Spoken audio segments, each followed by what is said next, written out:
Everybody, welcome to another episode of Madge Unmuted. That was very violent today. I did. You get whiplash from that one? I did. Oh, I better call it Matar, whatever. Hurt in a car, call William Matar. Heard on a podcast, call not Call him. Fitz. I'll help call you. Fitz. There you go. Yeah. Madge Madigan here today with you on the podcast, as always. And in the other room, you hear my trusty producer, Fitz. Mixing it up. Waka, waka, waka, wah. Scott Fitzgerald, Rock Fox Studios for all your recording needs, audio, video, whatever. Mouth off. Say what? Oh, you couldn't see me. I turned around to show the back of my T-shirt, which says "Mouth Off" at Rock Fox. There you go. Yes, mouth off. So let's get to our guest, shall we? That. I freaking love this woman. I miss her. I will tell you who it is.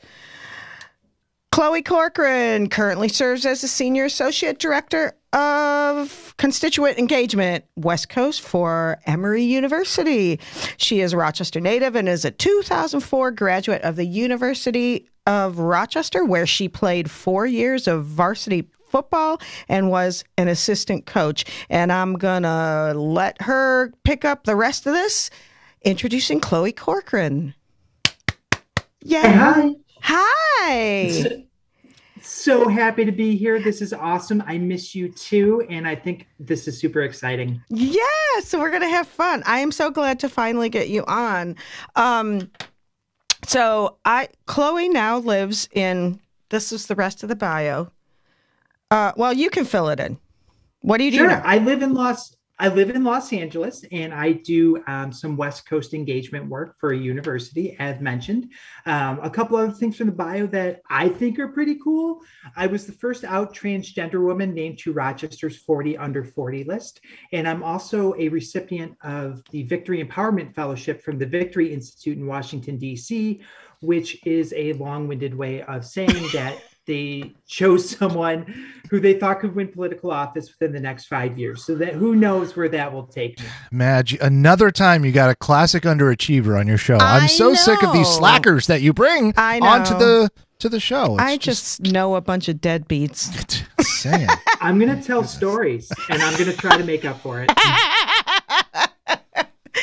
So, if you haven't guessed the big whatever you call it, I know I can't think of a phrase, that Chloe is a transgender woman. You're very open and honest, right? Yes. We can ask. Big reveal. That's what it is. The big reveal. Surprise. And what I find so interesting, well, I shouldn't say this because there's a lot of, I don't want to use the word hyper masculine, but there's, it's always more surprising when, someone was a Navy SEAL or a football player or a Olympic decathlete. But when I would transitioned, it was more shocking to me than probably anybody else, but everybody else was also pretty shocked. How and when at your point in life did you feel you were not, I don't know how you say it, not wanted to be a different gender, or so should be a different gender? So the first time I realized that my assigned sex at birth didn't match my gender identity is actually my earliest memory of life. I remember I grew up in a very Catholic household, and as many of us did. All three of us here. Recovering Catholics. Irish Catholic, hardcore Irish Catholics. Anyway, sorry. Same. And I remember my first memory of life was praying that I would wake up and be a girl. And it took a long time, but eventually that actually happened. Took till about 2016, but we make things work in the time that we have. This is a weird way to say it, but when did you start to act on it? Sure. I started to transition publicly in November of 2016, and not that I was counting or anything, but it was November 19th. So I remember these dates, and I threw myself a coming out party because I am that girl. And I was remember being like, I was a little mopey. I was like Eeyore. I was like, maybe someone will come. And I was so overjoyed. Almost over 50 people showed up, and Yay! it was delightful. So I took pictures of the room just to remind myself, because like, you know, you're going to go through some harder times and things like that. But I wanted to take pictures of the room to remind myself of how many people actually showed up to support and love me. And it was amazing. Oh, that's fantastic. Because I don't know if I want to jump ahead to this or not. Because, well, I know a lot of people who they're coming out in any LGBTQ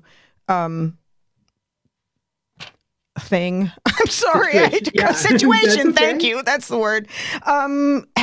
There's a lot of people that were not received well, or received hate. So, being the Irish Catholic, how'd your family deal with it? I consider myself very fortunate. I think people surprise you in both ways, and the people that stick around can be surprising, and the people that leave you can be surprising. And I've definitely had both. But my family took a little bit of time, which is understandable. And now we do well. I talk to my brother a couple times a week. He has 2 young boys, Declan and Nolan, and I'm a part of their life, which is so important to me, and just absolutely wonderful to be still chatting with them and FaceTiming. And my mom and I are doing pretty well. She and I are going on a trip this August, so Yay! That'll be fun. Where are you going? And my dad, we are going to Charleston, South Carolina. That'll be lovely. I'm sorry. Some of those summer nights. And my dad has come around as well, as much as he can. It's still a process for him, which I understand, but we're working on it together. My extended family has been wonderful. My aunts and uncles and cousins have greeted me with open arms and made sure that I feel welcome at family events. And I know how fortunate I am and how much of a privilege that is with them. Yeah, that's good. That's a good story, because I met you, I don't know, 2, 3, 4. I think it was maybe not too long after you came out. Yes, it was. I was pretty new. I was a baby. Yes, you were, and I was like, I like her. She's my friend. Exactly. Let's backtrack a little. What you're doing now? Mm-hmm. Now, is it the same sort of thing? When I knew you in Rochester, you were doing alumni giving or something at University of Rochester. Is this similar, what you're doing out there? This is somewhat similar. So my job is to basically, I love my job. Let me just say that. I get to meet alumni and parents and friends of the university and help them reestablish a connection with the university in ways that are relevant, meaningful, impactful for them. And a lot of that is event planning and just chatting with people, finding out what their passions are, and then finding a way that makes sense for them to get back involved. And I get to meet the coolest people. It's awesome. I love what I do. Yay, that's great.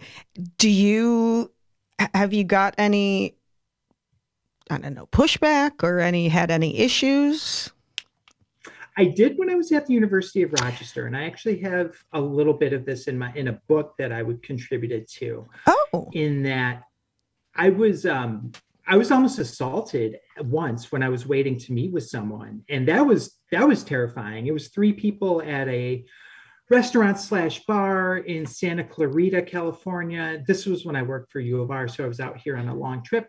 Oh, and fortunately, 3 other patrons and like 5 staff members got in the way, but it shook me. It definitely shook me a little bit. And I've had other people who I could tell just weren't very comfortable. So I was able to kind of maneuver those meetings so they ended a little bit earlier, and we had actually some really positive outcomes from them as well. But yeah, and recently I haven't had any problems in the past year.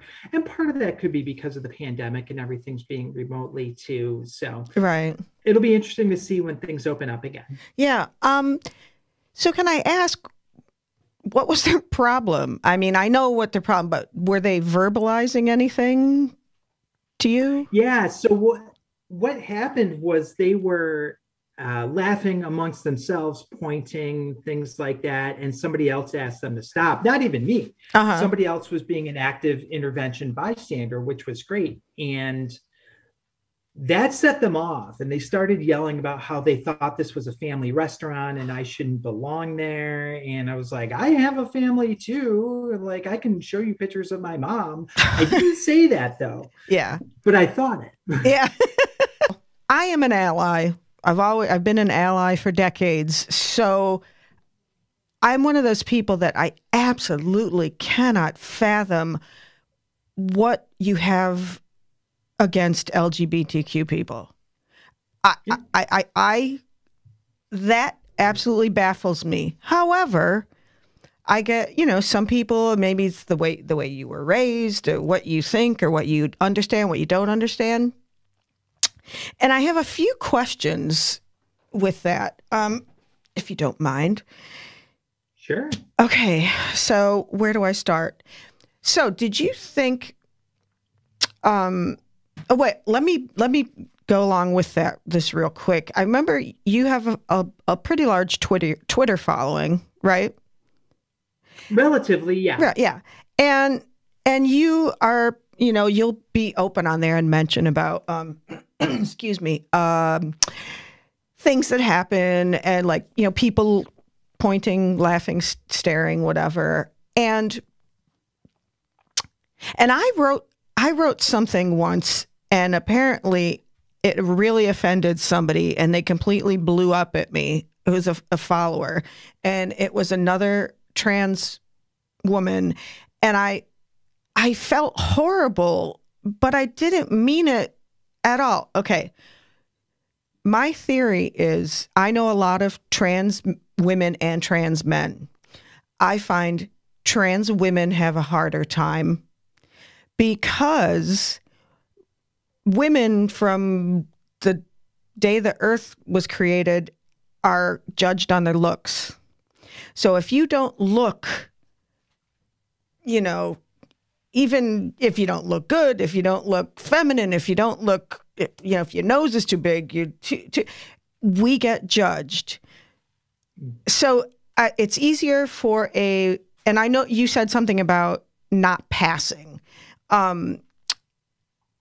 Do you find that an issue, or has it gotten better, or? I find that to be an issue still. Trans women are disproportionately affected by violence and harassment. And honestly, Black trans women bear the highest brunt of that. And it's astronomical, the amount of hate that Black trans women receive, and all trans women of color, and trans women in general, but those especially. And it's important for us, here's my plug, as an activist, to make sure that we use our privilege to help populations that are struggling. I remember when I first transitioned, I thought, well, there goes all my privilege. Everything is gone. I'm very visible, etc. And then I remembered I'm still white, and the privilege that affords me in certain circles. Yeah. And then you're stacking some other privileges upon that too. But I'm very visible. And honestly, I had a fairly public transition in stepping into some leadership roles and speaking on TV and radio and print. And I'm pretty visible because I'm also 6 foot tall. And and I don't mind sharing another big reveal. I recently lost 120 pounds. That's fantastic. I was going to say, I was going to ask you if you had something done or whatever, because you look different. You look beautiful. You look gorgeous. Not that you weren't before, but yeah, I mean, because what position did you play in football? I played everything on the offensive line before I graduated. So my job was to run into people and keep them from going places. So yeah, 6 foot tall. You weren't dainty. No. So yeah, I can't imagine my heart used to break when I would read things about, people being mean about not passing. And, and I don't in any way mean it. Oh God, see, I don't want to get, I'm thinking too hard about my words. I don't want to offend, but, that's how women have gone through. Trans women have it far worse because they are in a situation that a lot of people aren't comfortable with. Right. And we're so scrutinized for so many reasons based on a cis heteronormative standard of beauty. So, and which all women, trans or cis, and for people who aren't sure, cisgender means not transgender. It's much better than saying trans women and normal women. No, trans women are normal. Mm-hmm.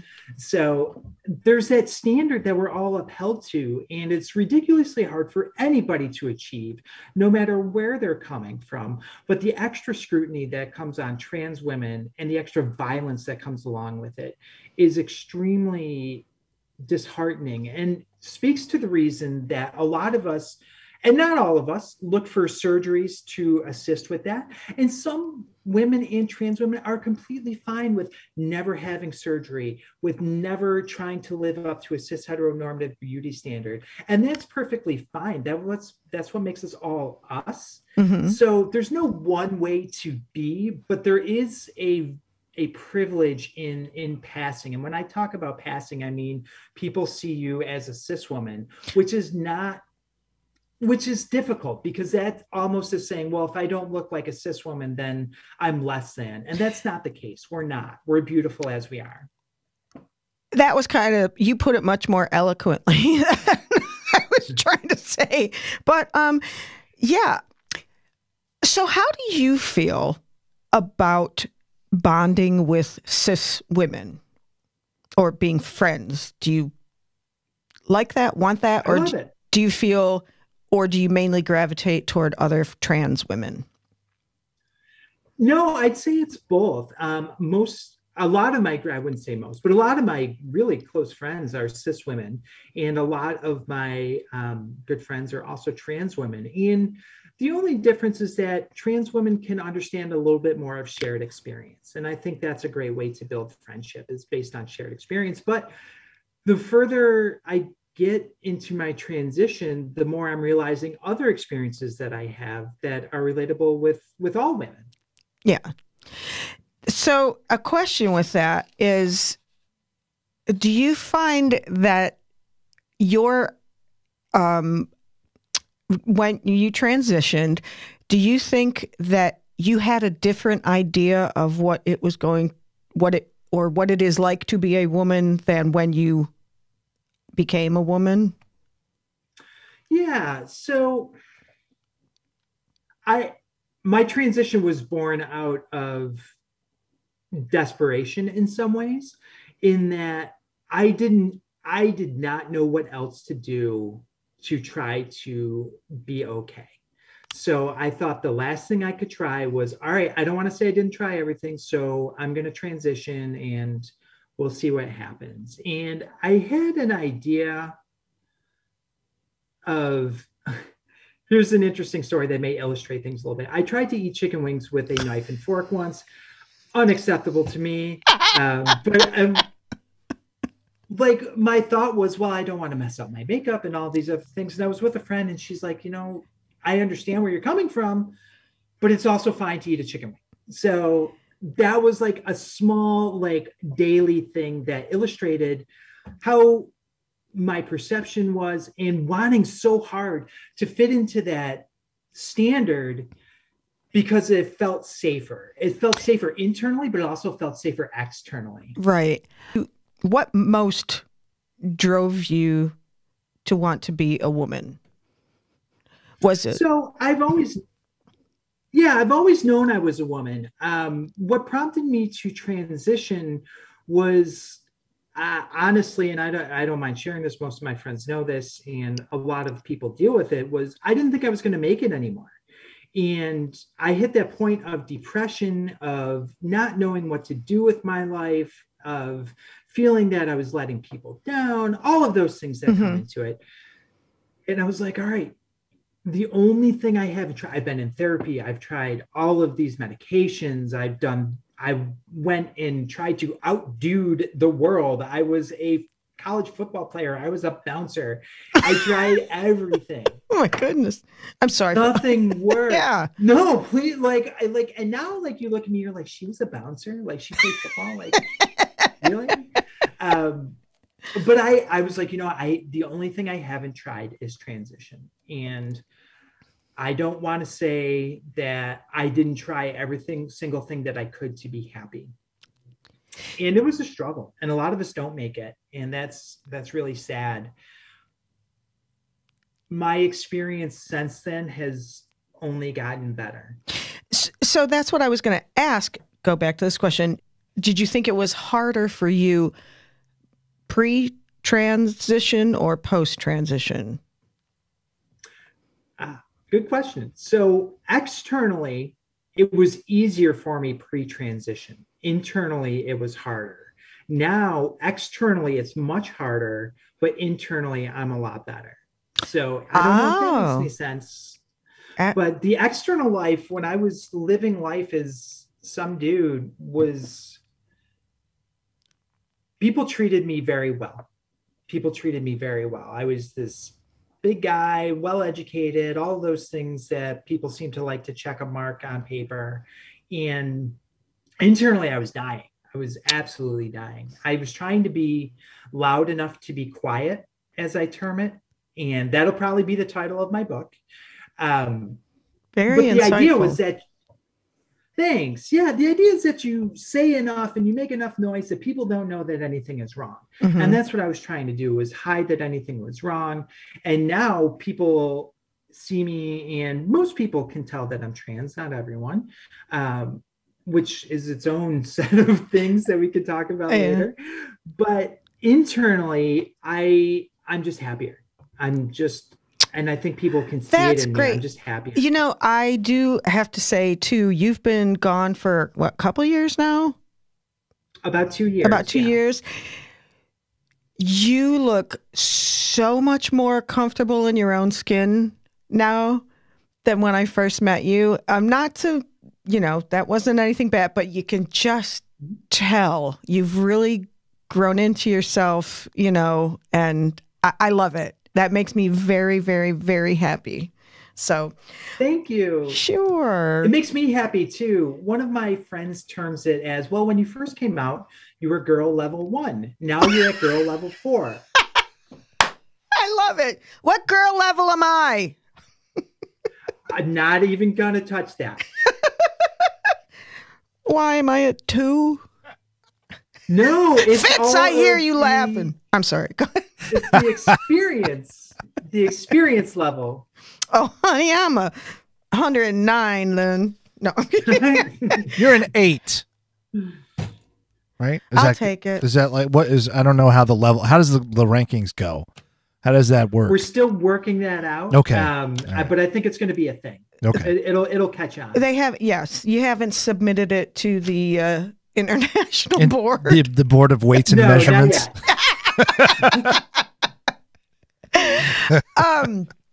Exactly. No, I know that it was a lot harder for you post-transition when you found out that most women's garments do not have pockets. Oh my Remember God, that? Yes. Okay, so people who know me will know that my frustration with pockets is never ending.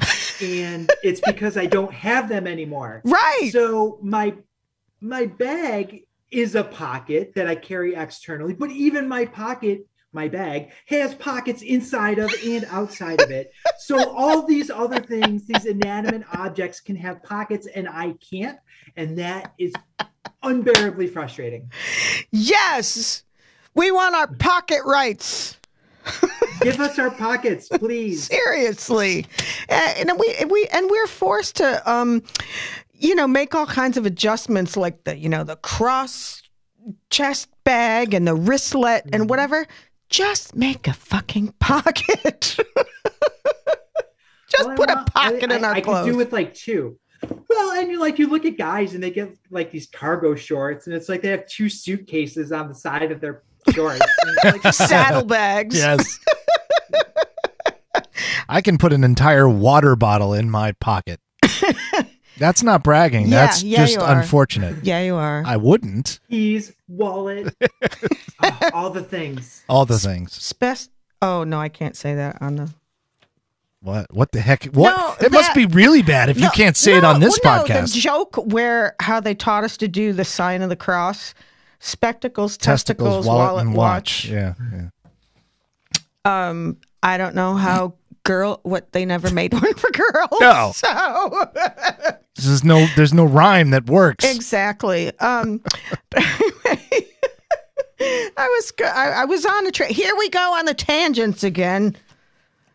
That's all I do. I was headed somewhere with pockets, the pre and post. No, it was the pre and post, but that I love your explanation on that. That the external and the internal thing.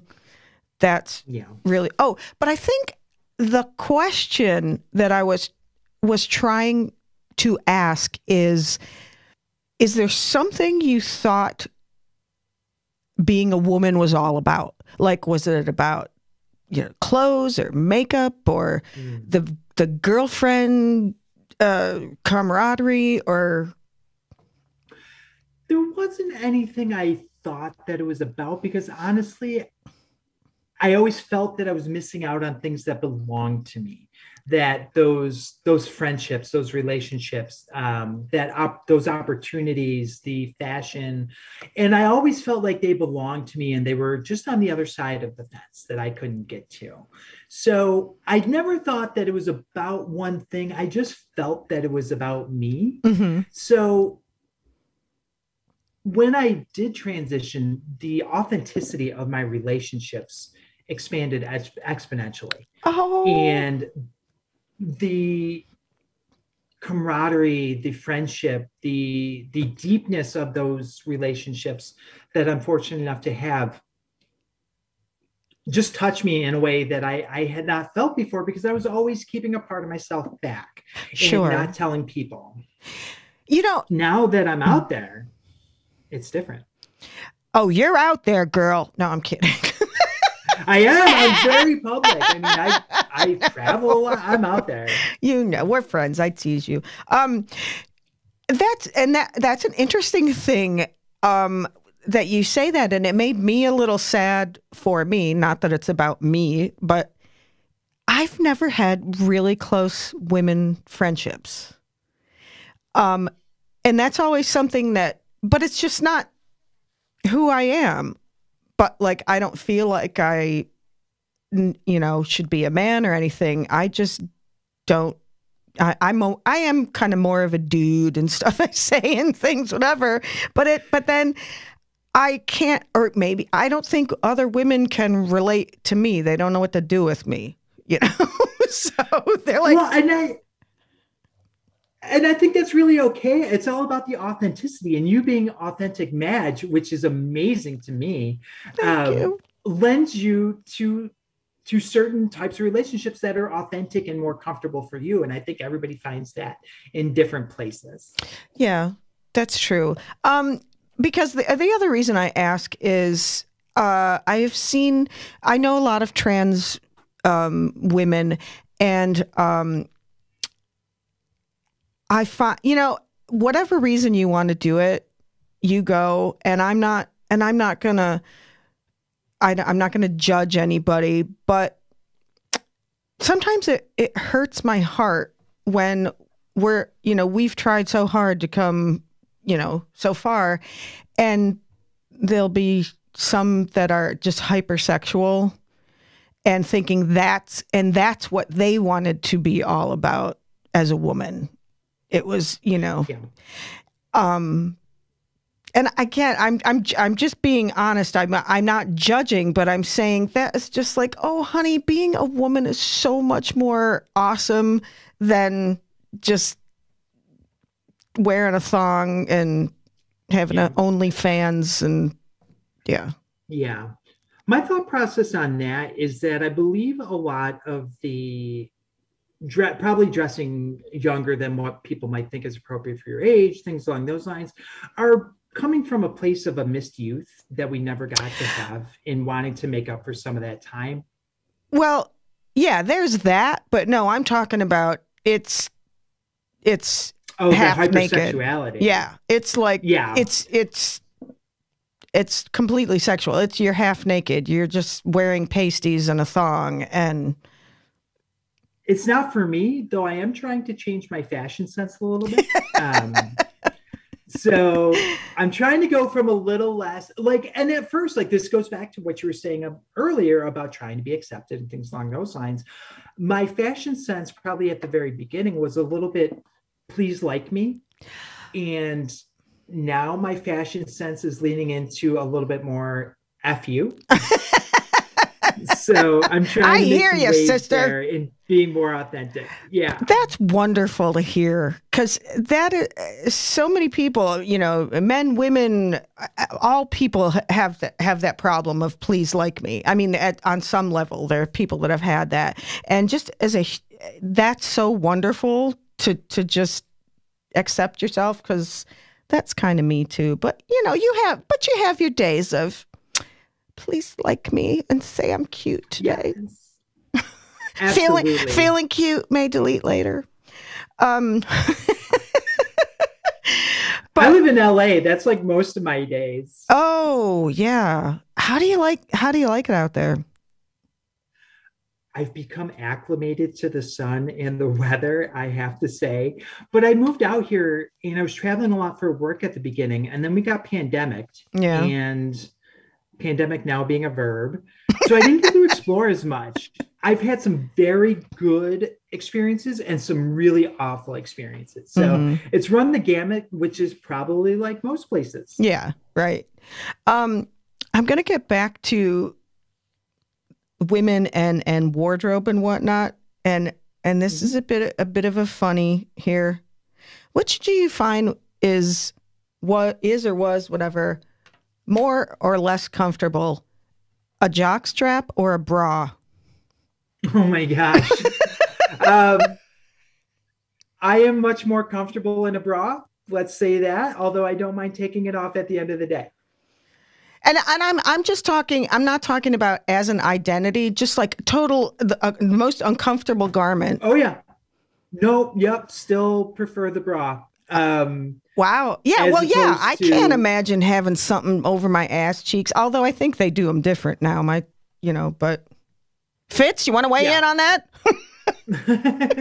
Not really the jockstrap kind of guy. I wore one back in my 1 year I played high school football, and that was it.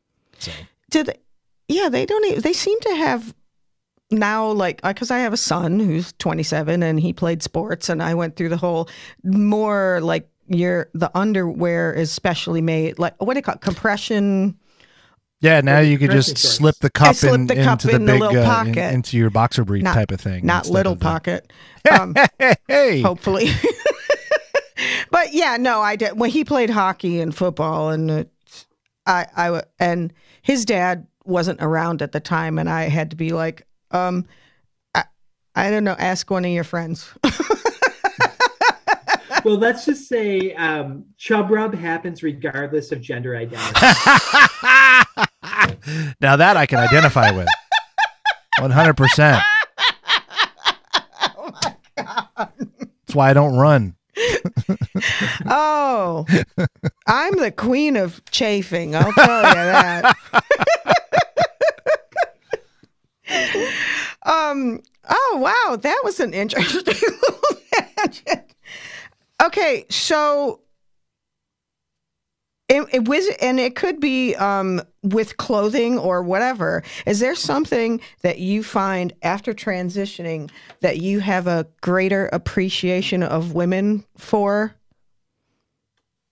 Like wearing a bra. I am trying so hard to acclimate to heels, but I'm already 6 foot tall, so I don't necessarily need to. But it is a different skill set. for me.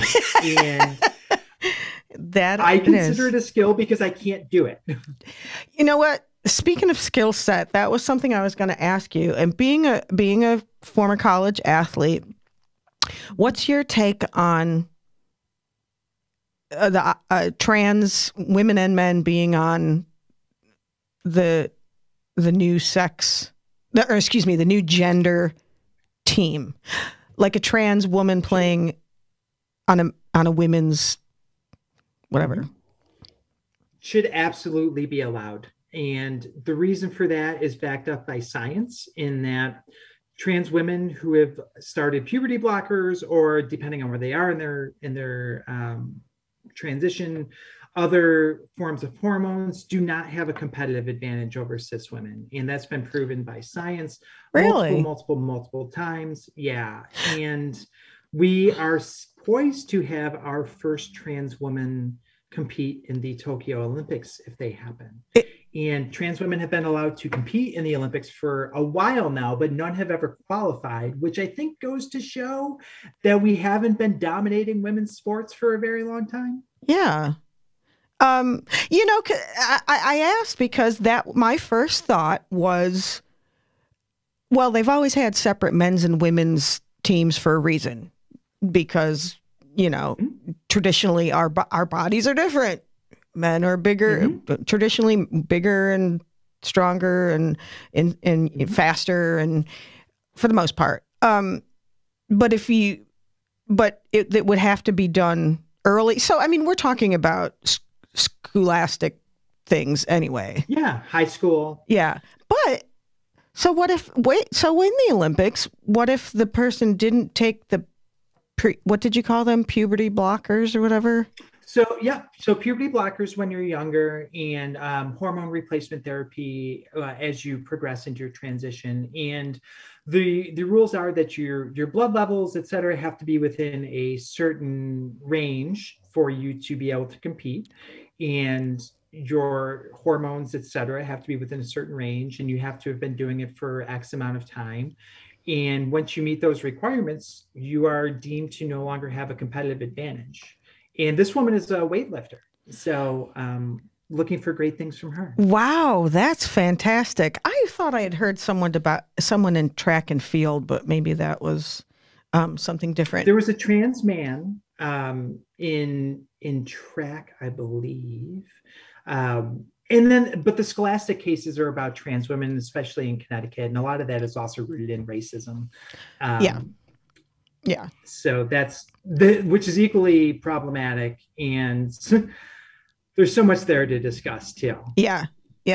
I just had one last thing before we wrap up. I have such a hard time with this bathroom debate. I think it is so freaking ridiculous because, for one, sorry, ladies and gentlemen, you've been going to the bathroom next to trans people for a long time. Absolutely. You have. And, but also the thing that I find is so ridiculous, and it's like, if you're a trans woman, you know, you were born with a penis, you should use the men's bathroom, even though you're dressed like a woman. Well, what are they going to do? A genital check when you get to the door? I mean, you know, the whole argument is so ridiculous because they're trying to say, all they're trying to say is, all the perverts are going to like dress up as a woman so they can go into the woman's bathroom and peekaboo. If that was going to happen anyway, a pervert is going to do what a pervert is going to do, you know, and I'm sure I don't have any idea. Illegal. Right. And I don't have any of the data in front of me, but I'm sure that is not as prevalent as they're saying, or as they think it is. Yeah, I mean, that argument drives me insane because I'm a very logical, you know, and the fact that you can't understand that. But yeah, like if a trans woman walked into a men's bathroom, that would be more problematic than a trans woman going into a trans bathroom, you know? Or a woman's bathroom, yeah. Oh, wait, what did I say? Oh, yeah, sorry, I screwed up. Trans woman going to the women's bathroom. And like I said, what are you doing when you're going to show your junk when you go to the door? Right. But also, I'm sorry, men, there's already all kinds of pervy shit that goes on in restrooms, you know? Well, I'm not saying a lot or whatever, but it's like you've already look at who was the politician that was doing the toe tapping underneath the stall? The toe tapping? Yeah. More Republican lawmakers have gotten in trouble for things that they've done in bathrooms than trans women have. It was not a wide stance. Sorry. No, I remember this. I remember this very well. But it's funny you mentioned genital checks because they are trying to do that to high school trans women who want to compete in sports in some states. So it's tragically wrong to try to force people into doing that. It's going to harm as many. How humiliating. That's horrific. Jeez. Yeah. Oh, it's horrific. And the reasoning behind these bills, women don't need protecting from other women in this regard. It is just mind-boggling that this is what we're spending our time on during a pandemic and all these other things. And, it's like my dad used to say when I saw a spider, oh, they're more afraid of you than you are of them. I am more afraid when I go into the bathroom than people are of me being there. Like, I just want to get in and get out and wash my hands and be done. Right. I just, and the fact that the world has lost compassion and empathy, or at least our country. But I can't remember who I heard talking about the reason, men and women both say it. They're afraid of a guy dressing up as a woman to go into a bathroom to, molest them. Mm-hmm. Is the same reason older brothers and fathers talk about getting a shotgun for their daughter.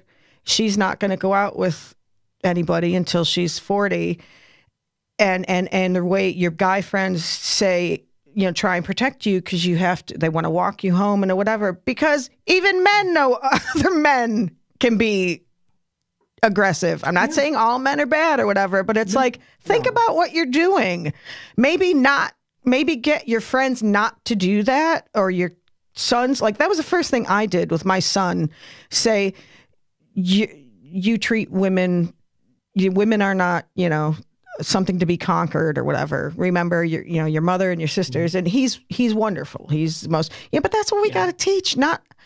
It's to teach the men to act better rather than the women how to protect themselves. And again, I'm not saying all men are bad or anything.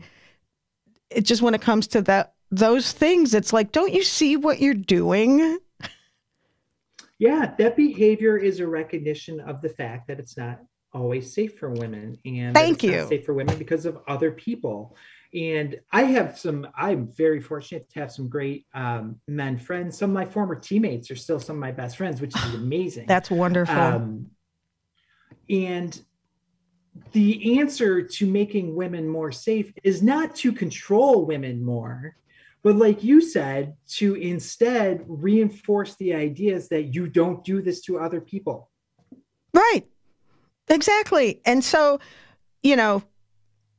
not to go down this road, but that's why it drove me crazy with the Trump thing, with the grab him by the pussy. Oh, it's just, boys talk or locker room. That's where it starts. That's not okay. And then it would baffle me that the women were like, oh, that's just how guys talk. Even if they do, they shouldn't. You know what I mean? Right. It just that. I don't know. That thing baffled me, and I don't want to go on about him or them or anything, but it's weird. They are trying to normalize, abuse. It makes no sense to me. Oh, you're just offended, and the ones that try. There are people that drive me crazy that try and tell you how to feel, and this could be about anything. Like if you write something online, like, the Me Too, or that, I feel scared walking home, and I don't like it why this guy said, this, that, and the other, and they're like, oh, he was just kidding. Well, not to me. Yeah. Why do I have to change? And that's how I've experienced in my 55 years of being a woman. I'm the one that's had to, just get over it. Just ignore it. Just, just do this, just do that. No, I'm tired of apologizing and protecting myself for being a woman why don't you just fucking do the right thing? Sorry for my language, but it's like, my God, treat us like we're not just a piece of meat.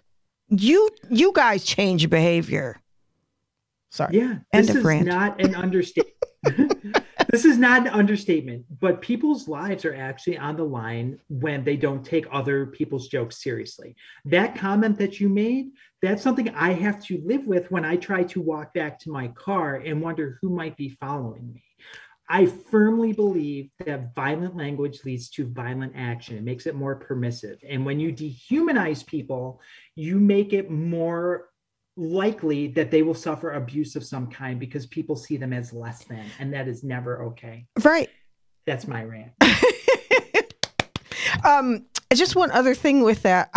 And I've read, I've taken psychology classes, but it was apparent to me before I studied this that, okay, most people know that rape is not about sex. It's about control and violence.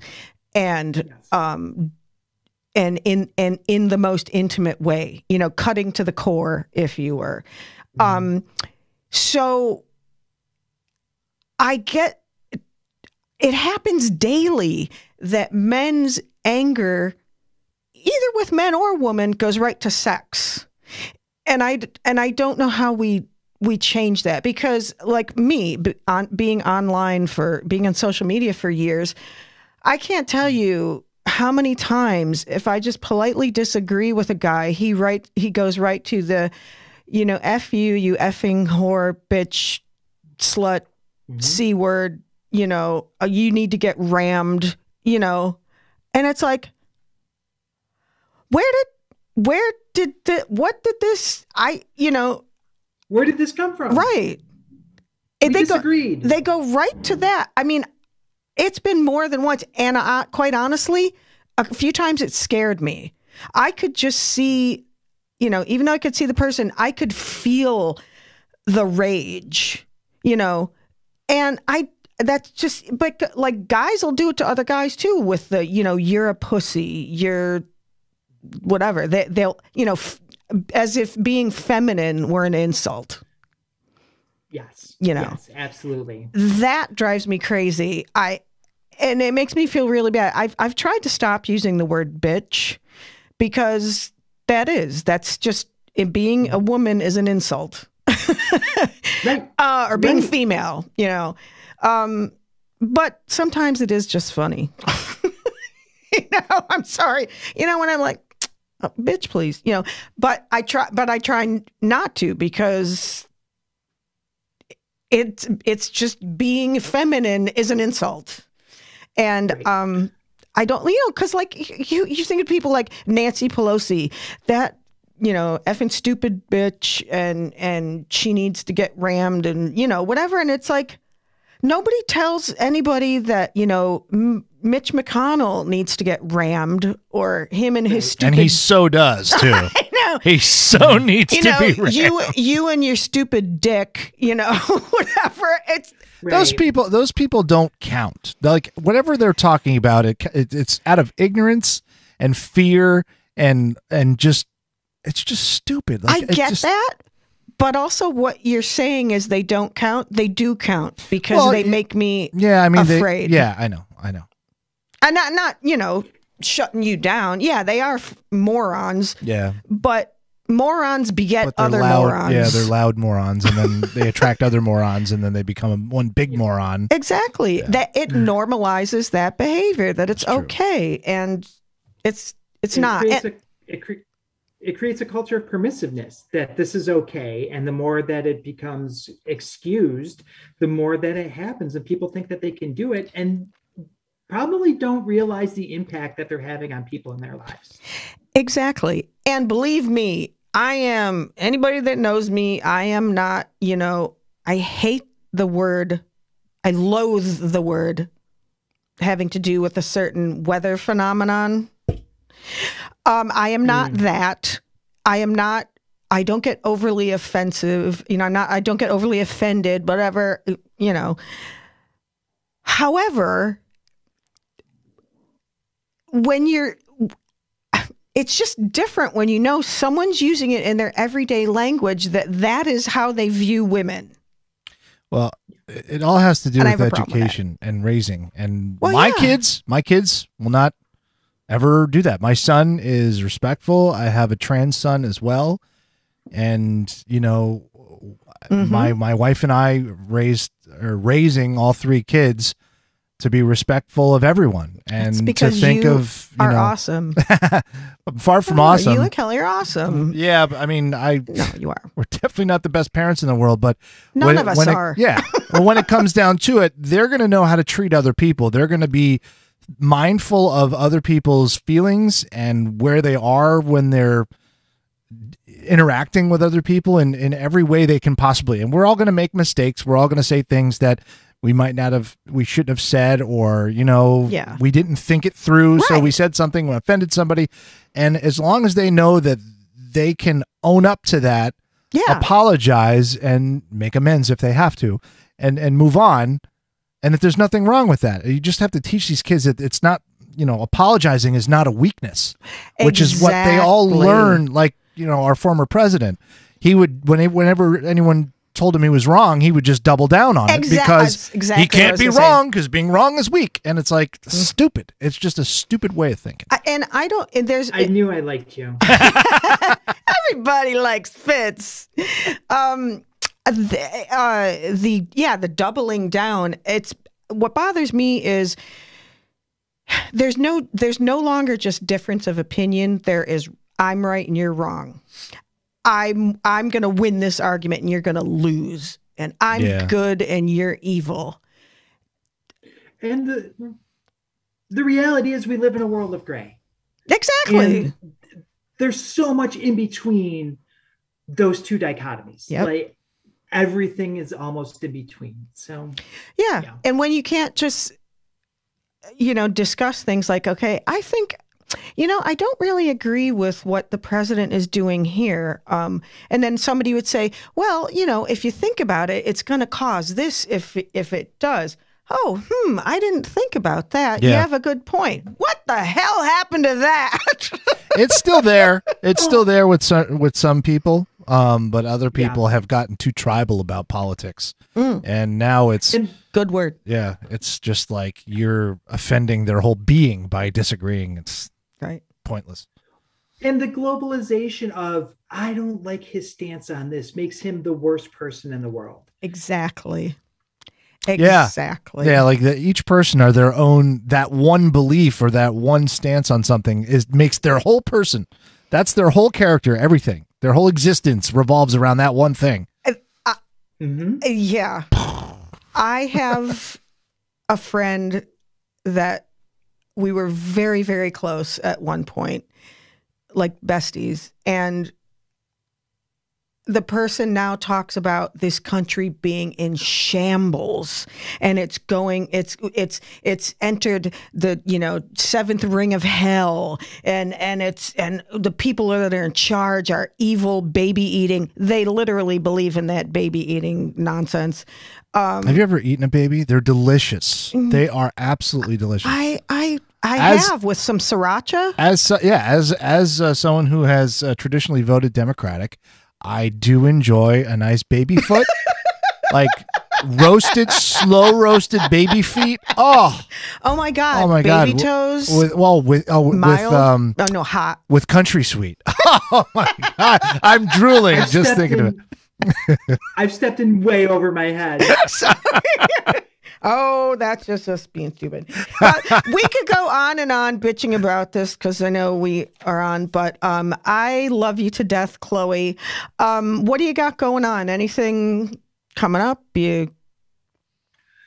I am excited to just have summer and be able to go back outside. I don't have anything to plug yet, but I will in the future. So please don't forget me. And no, I certainly will always be around. Yeah, and don't forget me. You need help with something. You want to get something out.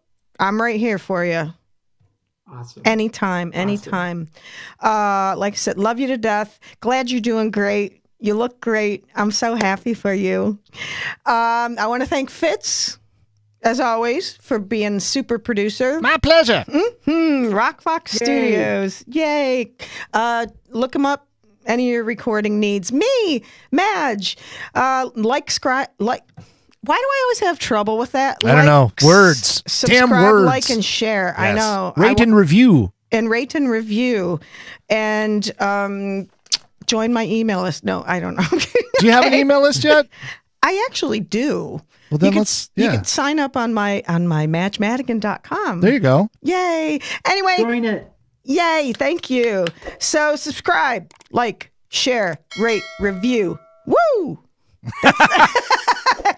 Well said. Thanks for joining us, and we will see you next Thursday on Madge Unmuted. Bye-bye. Bye-bye.